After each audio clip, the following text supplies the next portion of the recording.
Dito po sa Case of Face, narito po ang nagrereklamo si Nanay Ami at narito naman po ang kanyang best friend dati, si Joy.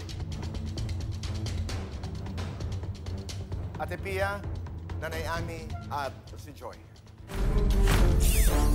Libo-libo, milyon ang nakikinig at sana may matutunan din no, dun sa life lessons natin. So first of all, nanay din ako katulad nyo.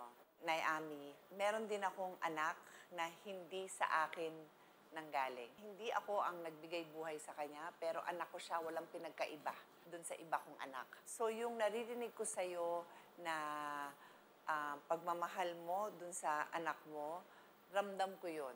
But you know what? Sometimes yung gifts natin hindi perfect. So yung dumating sa'yo na gift, malikot, makulit, medyo nananakit pa.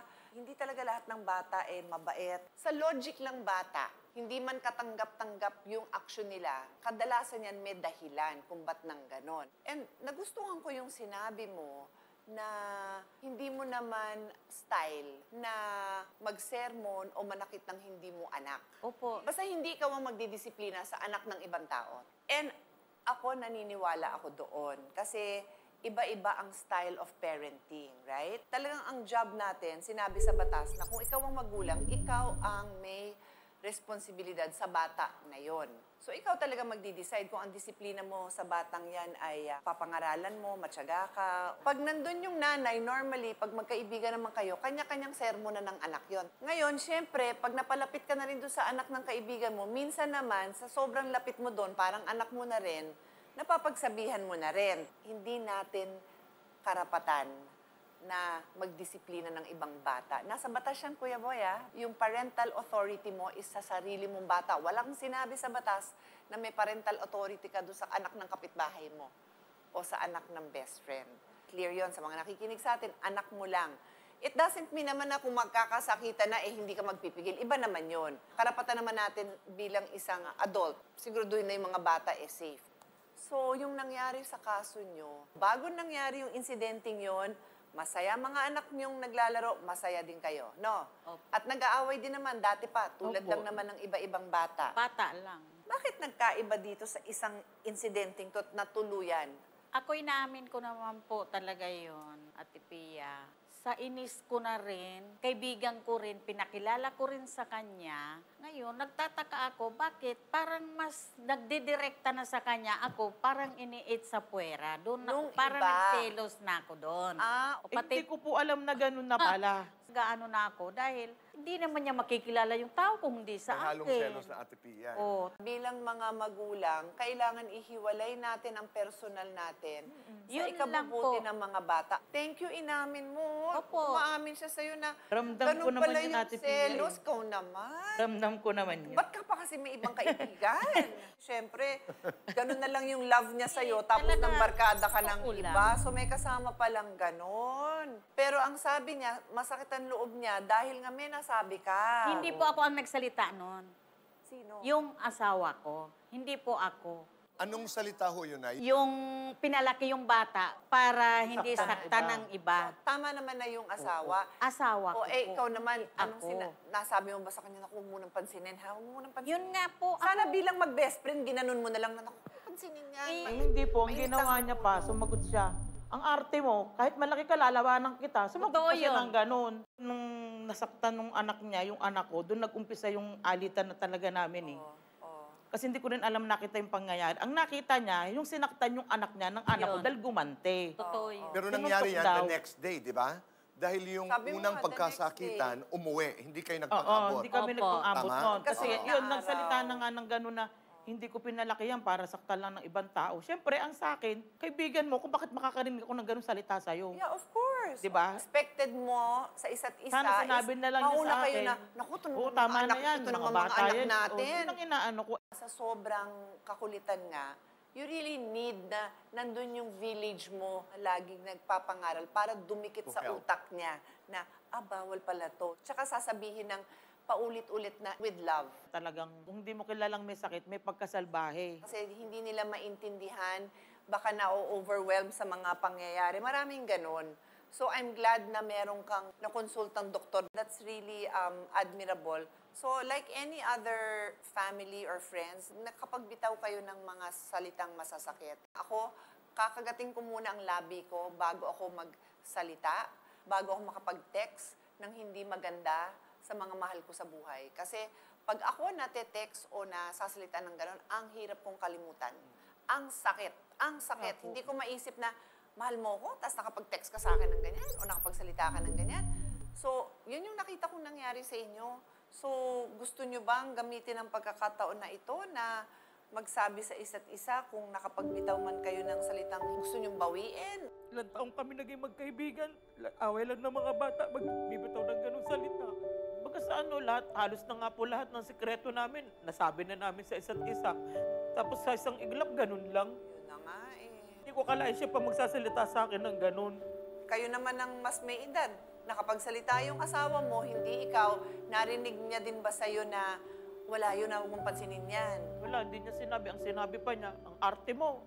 Kahit malaki, papatulang kita. Yung pang niya. Kahit nasabihin mo, may pinakilala ka sa akin, iba yung pagiging kaibigan ko sa'yo sa pagiging kaibigan ko sa pinakilala mo sa akin. Iba pa rin yung sa ating dalawa. Ako, inaamin ko naman, nagkamali din ako. Hihingi ako ng sorry sa'yo. Wala, hindi tayo alam mo naman.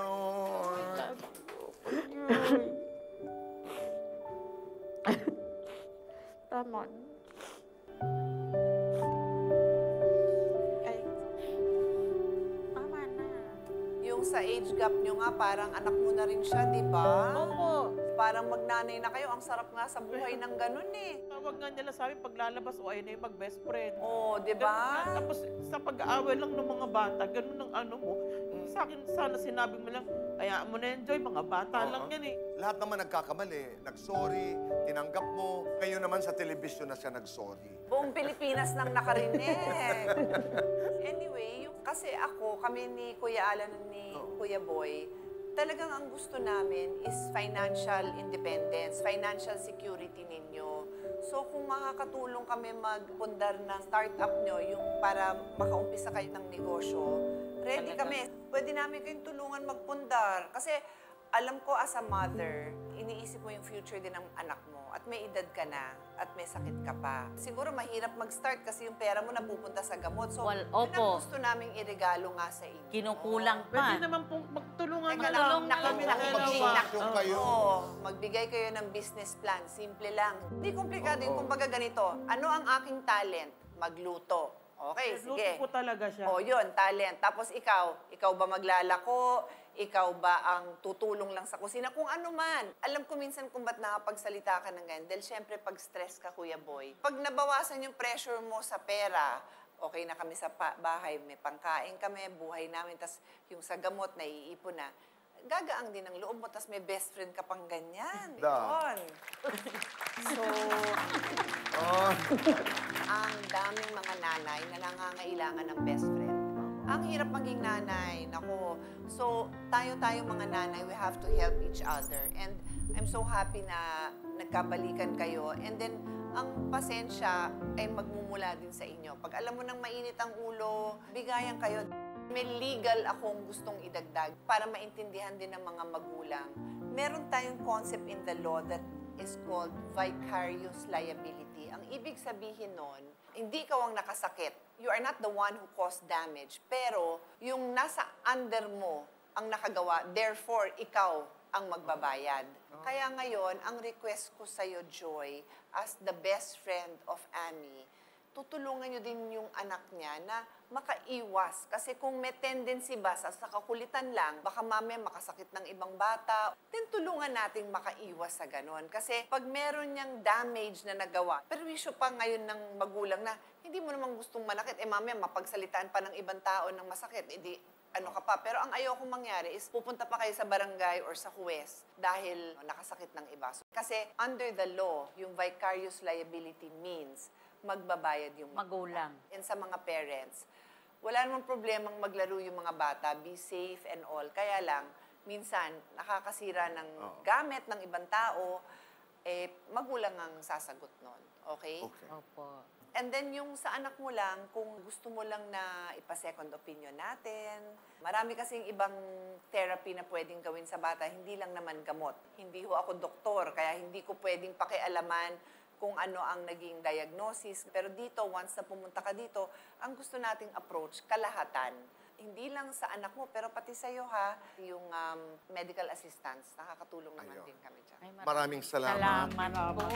Pero tapusin natin ito ng mga mensahe nyo para sa isa't isa. Oy, sorry. I love you talaga. I love you. Tama na. Joy, ikaw naman. Sana hindi na maulit, Dok. Oo. Kung ano man ang hindi nagkakaintindihan, pag-usapan natin. Yung may problema ka sa akin, kausapin mo ko. Hindi yung kani-kanino pa, di ba? Lalo tayong nagugulo. Oh. Kaya, I love you. Maraming salamat. Payong kapatid naman po ang magaganap sa pagbabalik po ng Cayetano in Action with Boy Abunda.